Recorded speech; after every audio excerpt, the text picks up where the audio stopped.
자, 매주 화요일 그 시민사회단체의 그 이슈, 핫 이슈 5가지를 뽑아보는 시민 정치마다 베스트 5 지금 준비 중입니다. 잠시만 기다려주세요.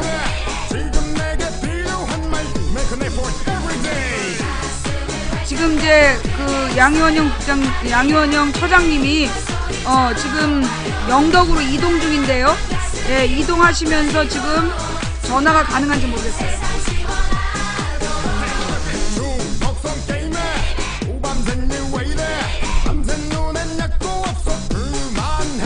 여보세요?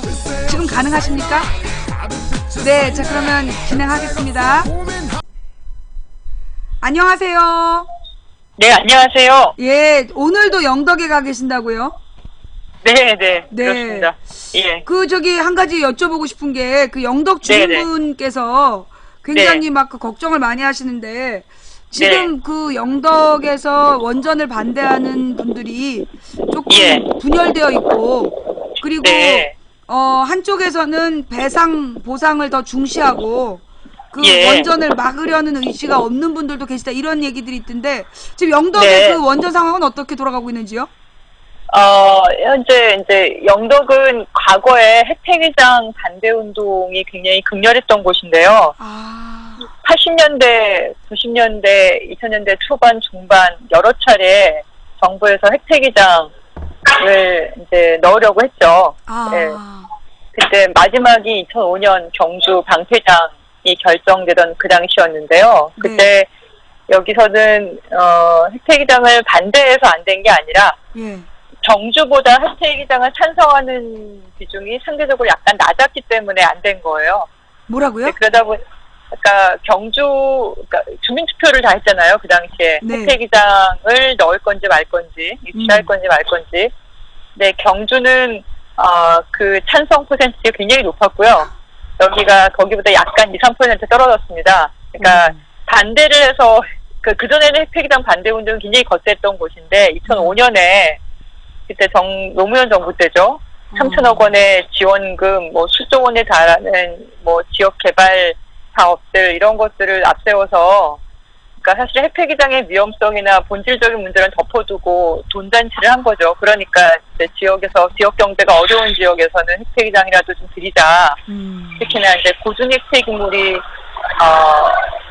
빠진 상태의 중도준 핵폐기물이었기 때문에 상대적으로 위험성이 이제 덜하다고 봐서 그거에 비해서 이제 경제적 이익이 크니까 서로 하려고 그랬던 거고, 거기에 영덕이 이제 반대가 심해서 많아서 안 된 게 아니라 찬성이 경주보다 약간 덜해서 안 된 거죠. 그거에 효과가 굉장히 많습니다. 그렇군요. 예를 들면 경주에는 지나가는 개도 10,000원짜리 물고 다닌다. 그러니까 경제적인 피해에 대한 그런 트라우마가 좀 강한데요. 그러다 보니까 군수도 원전을 넣으려면 보상이나 이런 그러니까 경주 핵폐기장 때처럼 특별법이나 이런 게 있어야 되지 않냐, 이런 걸 의식을 해서 주장을 하고 있긴 하지만, 그럼에도 불구하고 그때 핵폐기장에 찬성했던 사람이 그렇게 많았음에도 불구하고 그때 끝까지 반대했던 단체들이 있어요. 그 단체들이 현재 주민투표를 추진하는 걸로, 그러니까 약간 전술을 바꾼 건데, 무조건 반대한다는 것이 아니라 우리가 영덕에 있는 국민들이 결정을 해야 되지 않겠냐, 그 문제를. 그러면서 이제 찬성이 많이 나오면 우리가 승복하겠다, 이렇게까지 얘기할 정도로 이제 자신감을 보이고 있긴 한데요. 근데 그렇게 하시는 분들이 이제 농민이나 어민이나 아니면 지역에 이제 상권을 가지고 있는 분들이 그렇게 하고 계신 거고, 그 이유가 여기가 이제 포항의 KTX도 뚫리고 하면서 지역 관광이나라든지 지역 농산물이나 지역 수산물에 대한 판로, 이런 것들에 대한 자신감들이 많이 생겼어요. 제가 보기에는 옛날보다. 그러면서 굳이 핵발전소 들어오지 않아도 된다, 이런 생각도 있는 것 같고요. 또 하나가 이제 그 핵폐기물은 중조지이기도 하고, 그거에 대한 위험성보다는 핵발전소는 후쿠시마 원전 사고 이후에 원전 폭발 사고가 발생할 때의 피해라든가 아니면 일상적으로 지금 방사성 물질이 나와서 주변이 농수산물들이나 바다나 토양이 오염되고 있고 암 환자가 늘어나고 있다는 게 계속 밝혀지고 있지 않습니까? 그런 상황에 있으니까 이분들이 특히나 농업이나 어업을 하시는 분들이 반대 운동을 많이 하고 계신 거죠. 그래서 이 과거에 이제 그런 역사들이 있다 보니까 서로 오해나 아니면 뭐 상처들이 좀 있는데 저는 그거는 이번 주민투표를 통해서 많이 해소가 되지 않을까 싶습니다. 이걸 성공적으로만 하게 된다면. 그래서 이번 주민투표가 저는 이제 또 한편으로는 새로운 민주주의의 실험이라고 보는데요. 그러니까 부안 핵폐기장 주민투표도 제가 담당을 했었는데 그때는 이제 반대운동을 1년 가까이 굉장히 열심히 한 결과였거든요. 근데 영덕은 이제 2005년 핵폐기장 관련해서 워낙에 트라우마가 심했고 그래서 거의 사람들이 안 움직이고 있다가 최근에 와서 이제 민주주의에 대한 요구죠. 예. 그래서 이제 그냥 단순히 반대운동 이렇게 나간 게 아니라 반대운동 하신 분도 계시지만 그분들은 직접 이제 주민투표를 통해서 우리가 스스로 결정하겠다. 자치에 대한 적극적인 어떤 행동의 표현이라고 보는데요. 네. 그게 기존의 운동 방식이나 이게 좀 다르다 보니까 나오는 오해도 좀 있는 게 아닐까 싶습니다. 네. 아이고 고생이 많으십니다. 아닙니다. 예. 자, 그럼 오늘 시민사회단체의 5가지 핫 이슈 5위부터 한번 가보죠. 네, 지난 9월 21일부터 27일까지 이제 RSS 서비스를 하는 전국의 177개 단체 411개 글들 중에서 시민정치마당이 선정한 지난주 베스트 5인데요.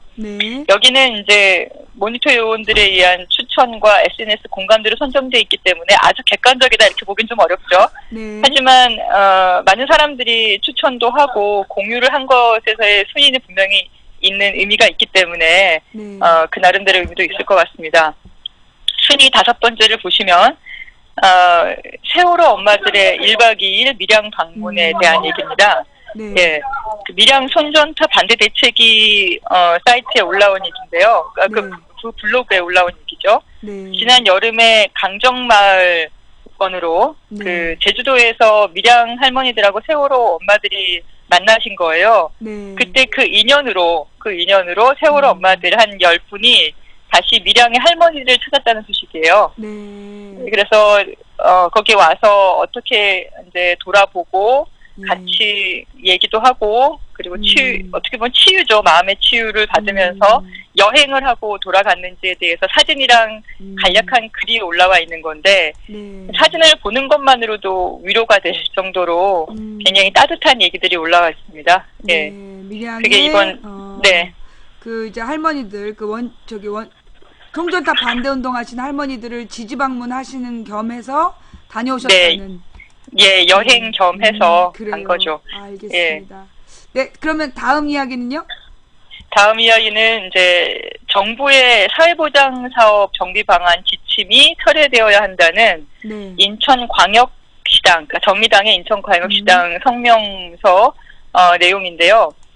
시민정치마당은 주로 이제 NGO 단체들의 글들을 수집을 하고 있지만 테스트용으로 정당들의 성명서나 보도자료도 같이 올라오고 있거든요. 새누리당이나 새정치민주연합, 정의당 노동당들 이런 지역 소식들이 다 수집이 되고 있는데 지금까지 지역 정당의 논평이나 소식이 사람들의 공감을 일으킨 적은 그렇게 많은 편은 아니었던 것 같아요. 제가 소개드린 거에서도 없었던 것 같고. 근데 이번에는 정의당 인천시장이 낸 논평이 4위를 차지하게 됐습니다. 그 내용은 뭐냐면 지난 8월 11일 국무총리실 산하의 사회보장위원회에서 각 지자체가 자체적으로 진행하는 사회보장 사업 그중에 5,891개 사업을 조사를 해서 이게 중앙정부의 지원 사업과 유사하거나 중복된 사업이라고 보는 거는 예산 절감 차원에서 1,500개 사업을 이제 정비할 것을 이제 의결을 한 거죠.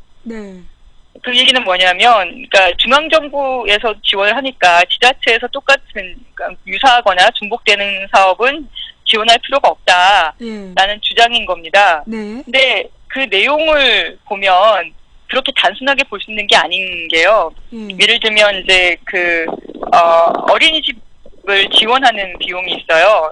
뭐 올 1월에 있었던 인천 어린이집 아동 학대 사건들 다들 기억을 하실 텐데 그러니까 CCTV 설치와 함께 어린이집 교사들의 처우 개선도 같이 해야 된다 이런 얘기가 그렇죠. 있었고 정부도 그걸 약속을 했었죠. 네. 왜냐하면 감시만 한다고 되는 문제가 아니라 네. 어린이집 교사들의 처우 개선이 제대로 안 되기 때문에 오히려 아이들이 행복하지 못할 수가 있는 거니까요. 네. 근데 이번에 중앙정부의 지원이 있기 때문에 지자체에서 지원하는 거를 삭감해야 된다 이런 얘기죠. 무슨 말이냐면, 그러니까 중앙정부 지원만으로는 어린이집 교사들의 처우가 이렇게 충분하지 못하다고 보니까 지자체에서 부족한 부분을 채워서 이제 유지를 시킨 건데. 그렇죠. 그런데 이제 그 지자체에서 지원하던 건 끊어라. 그런 거죠. 그래서 인천만 해도 16,000명의 어린이집 교사들의 처우 개선비 201억 원 전액이 삭감됐다는 얘기입니다. 이 이유가 이제 중앙정부에서 아까 말씀드린 것처럼 지원하는 사업이기 때문에 이 항목으로 지출하지 말라는 지침을 보냈기 때문이고 이런 식으로 해서 삭감된 돈이 782억 원인 거고요.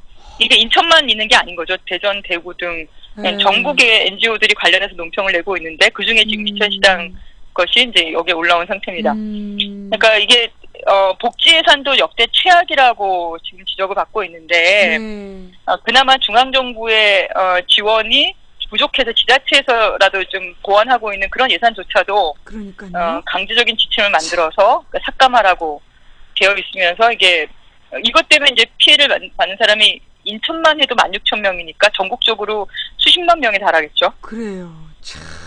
그러니까 왜 우리 이 박근혜 정부는 복지에 대해서는 막 빨갱이만큼 싫어하는 것 같아요. 그죠? 네. 다음 이야기로 넘어갈게요. 잘 몰라서 그런 게 아닐까 싶은 생각이 좀 드는데요. 이게 몰라서 그럴까요, 과연? 글쎄요. 그렇지 않으면 너무 악의적이라. 나쁘게만. 이게 결국은 복지 비용이 결국 재벌들에게 부담이 되기 때문에 어떻게든지 재벌들을 위해서는 복지 비용을 줄여야 된다라는 이 마인드가 이런 참사를 낳고 있는 거 아닌가 싶네요. 그 예산 자체가, 그러니까 그거의 치발점은 저는 소득세와 법인세를 깎아줬기 때문이라고 생각하는데요. 그렇죠. 그걸 깎아주니까 예산이 모자라는 거고, 깎아주고. 그다음에 자원외교라든지 이런 쓸데없는 사업들에 돈이 엄청나게 들어가지 않았습니까? 그러니까 189조 원 막. 그러면서 지난 7, 8년 동안 국가 부채가 엄청나게 늘어났고, 그러면 예산을 어떻게든 깎아야 되는데 그 토목 비용이나 이런 예산을 깎지는 못하는 상태고 이해관계 때문에 그러다 보니 깎을 때라고는 이런 데밖에 없는 거죠. 그렇죠.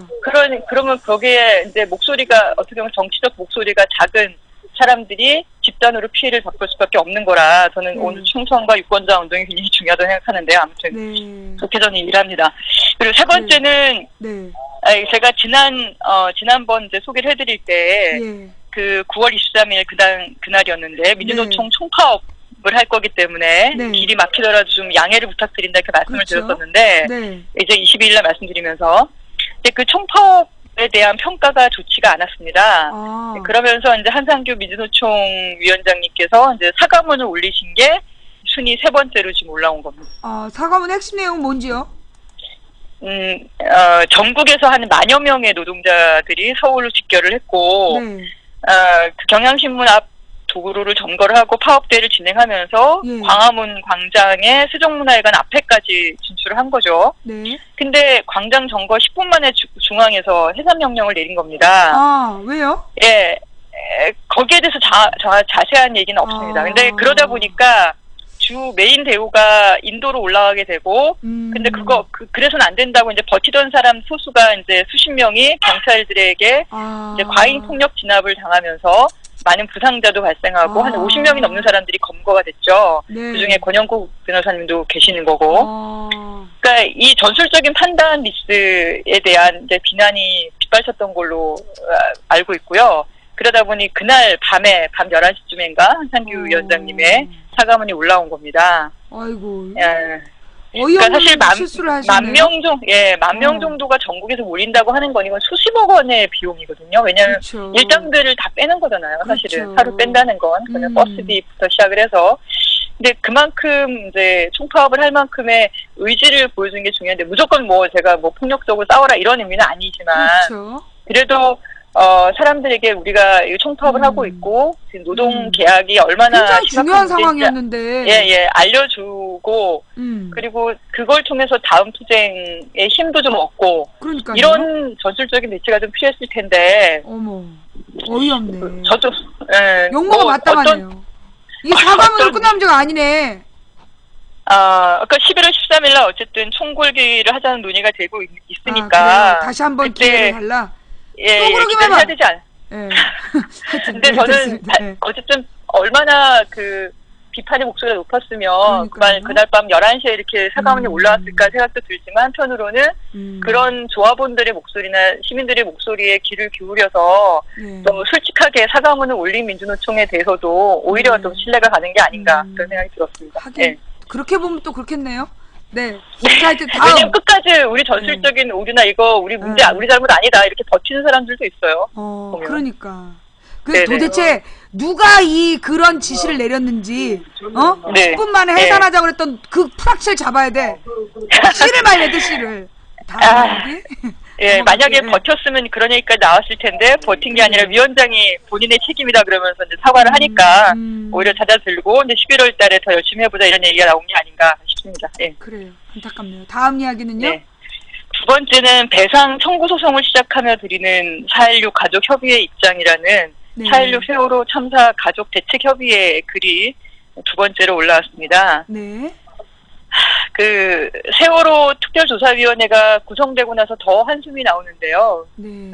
사실 제대로 진상조사를 할 거라고 보여지지가 않죠. 네. 그 기간 한 2년밖에 안 된다고 하는데 이제 와서야 과제 5개 겨우 선정한 정도이고 뭐 예산도 한동안 보내지 않은 상태에서 거의 아무 일도 못하고 있는 상태가 수개월 진행되지 않았습니까? 그걸 보면서 세월호 참사 가족들은 정부와 기업의 책임을 분명히 묻는 재판을 하겠다 이 얘기죠. 그러니까 배상 청구 소송 그러면 돈 달라는 얘기 아니냐 이렇게 이해할 수 있는데요. 사실은 그거는 결과적인 거고 중요한 거는 배상을 법원에서 인정을 하려면 누구에게 책임이 있는지를 명확하게 밝혀내야 되는 거거든요. 그렇죠. 그러니까 세월호 특별조사위에서 누구에게 책임이 있는지를 밝혀내기 어려우니 재판 과정에서 그걸 밝혀내겠다 이 얘기입니다. 거의 밑줄까지 따라 그어서 이 재판의 목적을 정부와 기업의 책임을 판결문에서 구체적으로 명시하는 것이 목적이다. 그렇죠. 이렇게 얘기를 하고 있고요. 131개 가정이 정부와 기업을 상대로 각 가정당 1억 원의 배상 청구 소송을 하는 걸로 그렇게 되어 있습니다. 예. 그러니까 이제 사실 어떻게 보면 지금 정부에서 주겠다는 그러니까 지금 이제 이미 배보상을 신청해서 받은 유가족들이 받은 금액보다 굉장히 턱없이 작은 금액으로 보이는데요. 네네. 이 금액을 그러니까 지금 정부에서는 오늘 뉴스를 들어보니까 아침에 협박을 했더라고요. 오늘까지 신청하지 않으면 배보상을 오늘까지 신청하지 않으면 한 푼도 안 주겠다. 그런 지금 이제 협박을 하고 있는데 지금 이 가족들은 이 1억 원의 어떻게 보면 더 적은 금액을 받겠다는 목적으로 사실은 진실을 밝혀라. 돈보다 진실을 밝히겠다는 뜻으로 이 배상 청구를 들어가는 거군요. 네, 그렇죠. 그거는 피해자로서 당해본 사람은 저는 충분히 이해가 될 거라 생각하는데요. 예를 들어 내가 누가 나를 때렸거나, 그러니까 제가 맞았거나 억울하게, 억울하게 직접 맞지 않더라도 억울하게 누가 저한테 소리를 지르거나 막 저한테 함부로 대할 때도 저는 상처를 받잖아요. 그것도 폭력이거든요.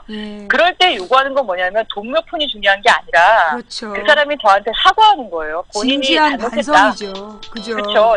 본인이 잘못했다는 걸 인정을 하고 거기에 대해 공개적으로 사과하는 거. 그러면 사람이 마음이 풀리거든요. 근데 이번 세월호 건은 애들이 수백 명이 죽었는데 아무도 책임지는 사람이 없어요. 그거는 어떻게 보면 후쿠시마 원전 사고도 전 세계를 지금 공포로 몰아넣었는데 거기에 책임지는 사람이 아무도 없거든요. 그러니까 비슷한 거예요. 그러니까 책임지는 사람이 없다는 거에 대한 저는 분노가 더 크다고 생각합니다.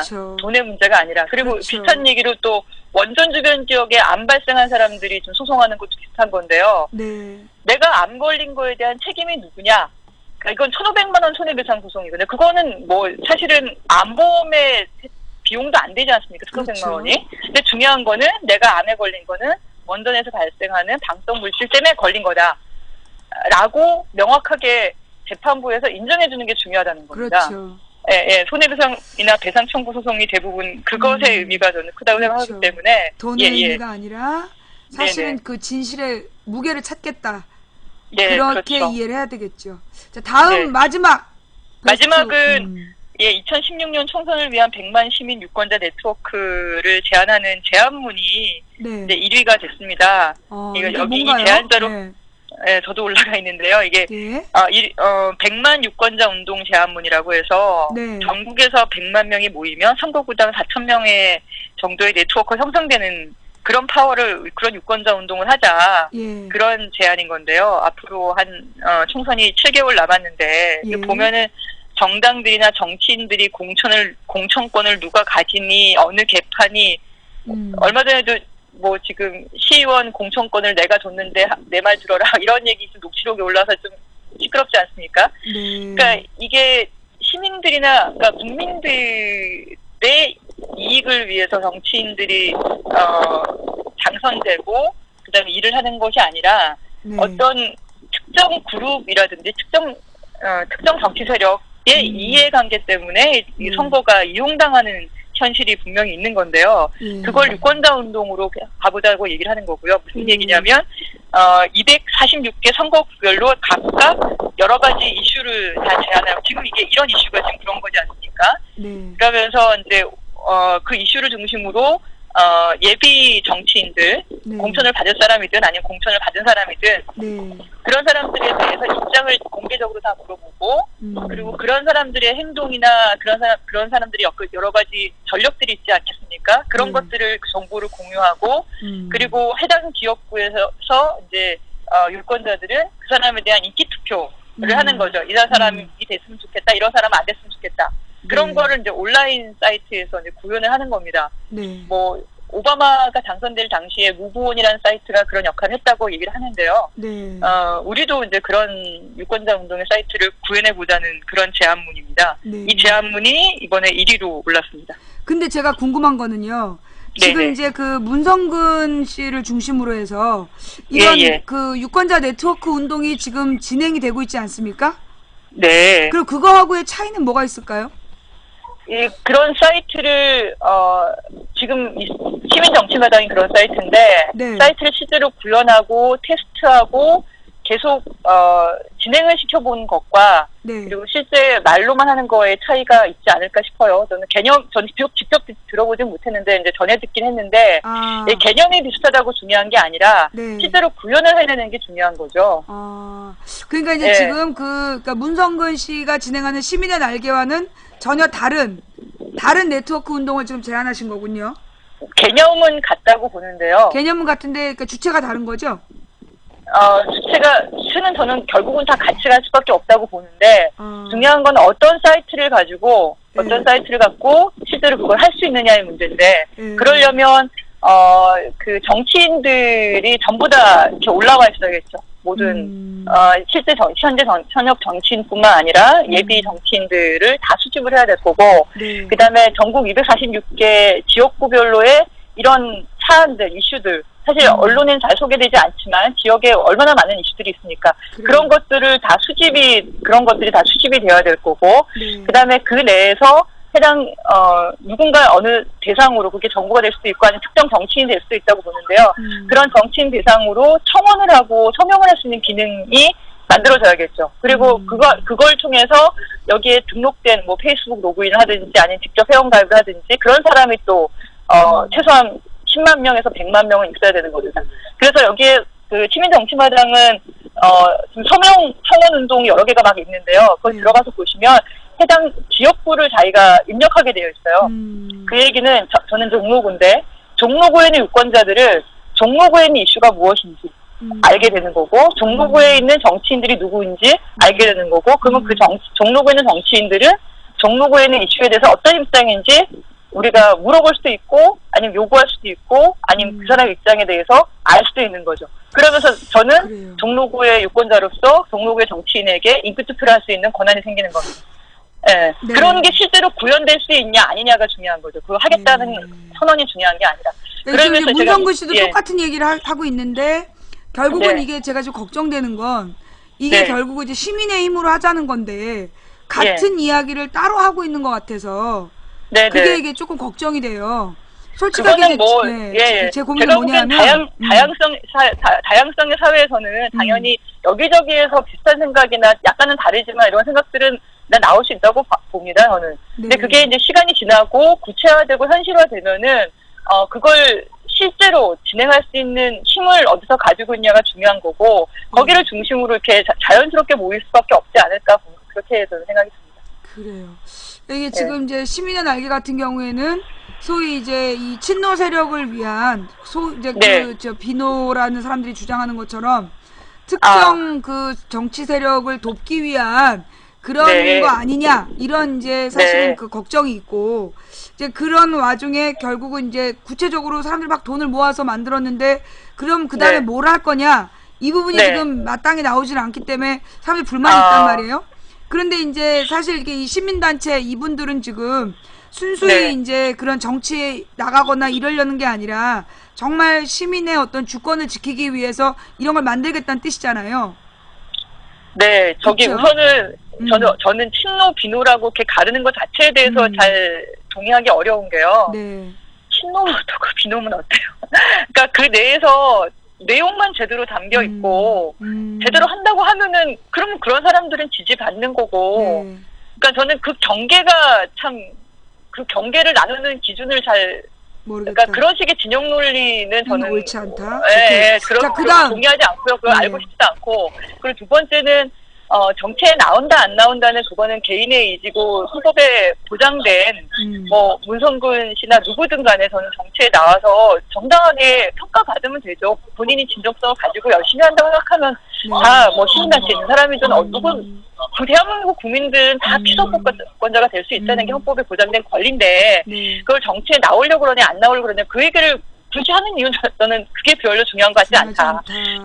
그런 거 중요한 건 뭐냐면 그런 문제의식에서 출발한 운동은 아니다. 다만 그렇죠. 이 사이트의 그런 문제가 기능을 중요한 게 중심으로 아니라는 고민했다 이런 거죠. 그럼 어쨌든 유권자 운동이라 얘기를 하면은 우리는 다 떨어져 있는 소수부 개인이라는 거죠. 근데 이 사람들은 생각을 다 가지고 있어요. 그 사람이 운동권이건 아니건 친노건 비노건 간에 어떠한 이슈에 대해 생각을 가지고 있지 않겠습니까? 영덕 뭐 예를 들어 신교원전의 주민투표에 대한 거면 거기에 지지하냐 안 하냐 그걸로 나누면 되는 거예요. 그 사안과 이슈로 나누면 되는 거고 따라서 그 정치인이 거기에 대해서 제대로 이런 입장을 가지고 있냐 아니냐를 우리가 평가하면 되는 거고 그 평가를 공개적으로 계파 간의 정치라든지 누구누구 인맥이나 이런 걸 통해서 하는 게 아니라 어떤 사안의 중대성이나 그 내용을 가지고 그 사람을 평가하고 그리고 거기에 따라서 우리가 나름대로 지지할 수 있으면 지지하는 거고 그런 걸 하죠. 그게 유권자 운동이잖아요. 유권자들이 요구할 수 있는 게 뭐예요?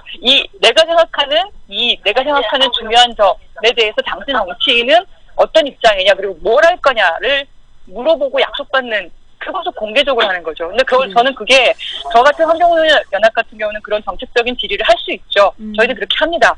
근데 그게 단체만의 몫이냐고요. 어느 시민들이든 어디에 있는 사람이건 그건 다 할 수 있는 거예요. 그걸 다 열어놓고 가자는 거죠. 그럼 누구나 그걸 다 조직할 수 있는 거고 동아리든 뭐든 간에 그거 할 수 있는 거예요. 그러면 그 질문을 받는 사람은 자기가 판단하겠죠. 이게 중요하다 아니다. 거기에 따라서 또 그 유권자들은 또 판단을 할 거고 그런 시스템을 만드는 게 저는 중요하다고 생각하는 겁니다. 일단 이제 지금 얘기를 딱 들었을 때는 문성근 씨의 주장도 이 100만 시민 유권자 네트워크 제안서도 거의 제가 주장해왔던 내용들과 비슷한데 비슷한 내용이라서 저는 이게 하여튼 성공하길 바래요.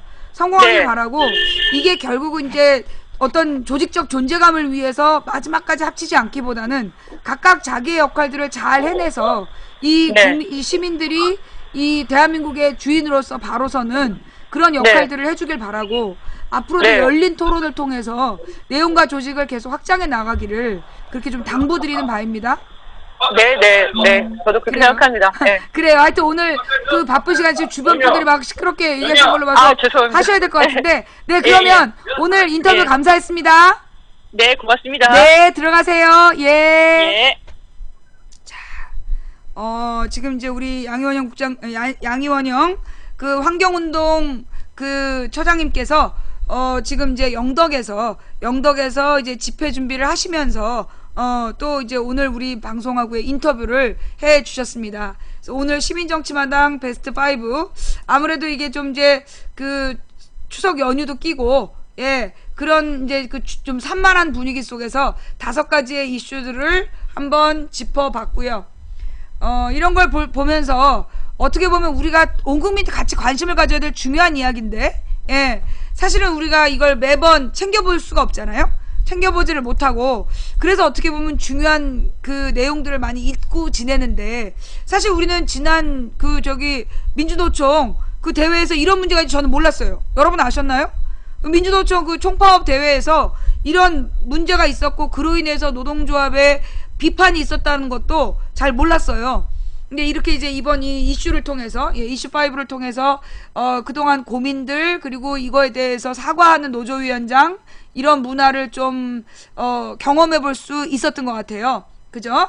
예. 하여튼 오늘도 5가지 꼭 봐야 되지만 우리가 챙겨보지 못하면 모르는 이야기들을 저기 준비해서 보여주신 우리 시민정치마당 그 김태형 씨와 양효원 처장님께 감사를 드리면서 뭐라 그러나 지금 이제 이 그 유권자 100만 네트워크 예 이런 거 열심히 해서 하여튼 둘 중에 누구든 성공해라. 아니면 나중에 둘이 힘을 합쳐서더라도 성공해라. 그래서 중요한 건 여기서 되게 좋은 거는 그 각 지역의 후보들에 대한 어느 특정 정당이 아닌 각 후보들에 대한 정보나 정책 이런 것들을 찾아볼 수 있는 사이트를 만드는 게 목적이다라는 거. 그 부분은 조금 더 긍정적인 것 같아요. 한번 지켜보죠. 지켜보면서 도대체 시민의 날개는 뭐 하고 있는 거지? 많은 시청자분들이 나 모금에 참여했는데 왜 아무 대꾸가 없냐? 왜 뭔가 돌아오는 게 없냐? 보여지는 게 없냐? 이런 말씀들을 하시는데요. 그러게요. 시민의 날개 문성근 대표 다시 한번 모시고 어떻게 진행되고 있는지 향후 어떻게 해 나갈 건지 한번 다시 물어보는 시간을 가져야 될 것 같습니다. 자, 지금까지 도봉구 창동 사는 불량주부 망치부인이 보내드린 9월 29일 세월호 532일째 되는 날 생방송이었습니다. 어떻게들 보셨는지요? 볼만 하셨나요? 제가 이 추천하라는 말씀을 못 드렸더니 아까 시청자가 2,500명이 넘어가던데 추천은 지금 2,000개밖에 못 받았어요. 역시 오늘도 추천 안하고 도망가신 님들 오늘 밤에 녹색 설사의 바다에서 눈뜰지어다. 예, 자 오늘 방송 어떠셨어요? 볼만 하셨나요? 볼만 하셨다라면 추천 부탁드리고요. 방송이 열리자마자 달려와주신 시청자 여러분 감사드립니다. 처음부터 끝까지 시청해주신 여러분께 더욱더 감사드립니다. 오늘 후원해주신 한 분 한 분께 진심으로 감사드립니다. 일일이 감사 인사 못 드린 점 대단히 죄송합니다. 그리고 오늘 추천해주신 2062분께 진심으로 감사를 드립니다. 그리고 오늘 추천 안 하고 도망가신 님들은 인생의 가장 중요한 순간 녹색 설사의 늪에 빠질지어다. 그리고 이 방송을 녹음 녹화 떠주시는 우리 여비고님, 참새상님 그리고 풍행국님께 감사드리고 또 각방에서 고생하신 매니저님들께 감사드리면서 다음 방송 내일 낮 2시에 찾아뵙겠습니다. 함께 해주신 모든 분들께 감사드립니다. 민주주의는 쉬운 게 아니지요. 예, 민주주의는 무거운 수레를 밀면서 언덕 높은 산을 올라가는 것과 같다. 그래서 우리가 멈추는 순간 곧바로 후퇴하는 것이다. 이걸 우리는 지난 20년 역사를 통해서 확인할 수 있었던 것 같습니다. 상식이 통하는 합리적인 민주사회에서 가난해도 행복한 서민으로 살고 싶은 망치부인입니다. 내일은 제가 오늘 맨 앞부분에 하고 싶었던 이야기를 좀 그러니까 다시 시작했으면 좋겠어요. 이 소득 수준으로 시작한 복지, 그건 어떻게 보면 개사기다. 그 많은 분들이 그런 사람들이 있더라고요. 그러니까는 뭐 얼마까지는 아까 그런 얘기가 나왔어. 소득 1200만원 이상 소득이 있으면 혜택을 못 받는다 라고 이야기를 하는데 소득 1300만원인 사람이 대학 등록금을 낼 수는 없잖아. 안 그래요? 그 국가 장학금을 신청하는데 소득 1200만원이 기준이라는 거야. 그러면 소득 1250만원은 못 받는 거잖아요. 그거 얼마나 억울합니까? 그래서 제가 이 보편적 복지와 이 선택적 복지에 대한 이야기를 하고 싶었는데 오늘은 이제 이 제목이 반기문과 박근혜 이야기니까 그쪽으로 얘기가 쭉 풀어져 나갔던 것 같아요. 자, 상식이 통한 합리적인 민주사회에서 가난해도 행복한 서민이고 싶은 망치 부인의 꿈을 한 사람이 꿀 땐 꿈일 뿐이지만 백인이 꾸고 만인이 꾸면 현실이 된답니다. 된다고 믿든 안 된다고 믿든 당신의 믿음대로 된답니다. 어차피 우리가 가는 길은 갈만한 길이라서 가는 것이 아니라 가야 할 길이라서 간다. 누군가 간절히 소망하면 온 우주가 그의 소망을 위해 움직이기 시작한다. 제가 그랬죠. 세상이 이런다고 뭐가 변하겠냐. 우리 방송에 들어서 많은 분들 그런 얘기 하십니다. 제가 9년 동안 변한 거 많이 봤거든요. 내가 변한다고 믿으면 세상이 변합니다. 여러분이 변화의 핵이 되고 여러분이 변화의 중심이 되실 수 있습니다. 그게 망치부인 방송이 가진 힘이 아닐까 싶네요. 자, 다음 방송 내일 낮 2시까지 건강하시고요. 내일 낮 좀 더 힘찬 모습으로 만났으면 좋겠습니다. 함께 해주신 모든 분들께 감사드리면서 오늘 방송은 여기까지. 내일 낮 2시에 만나요. 감사합니다.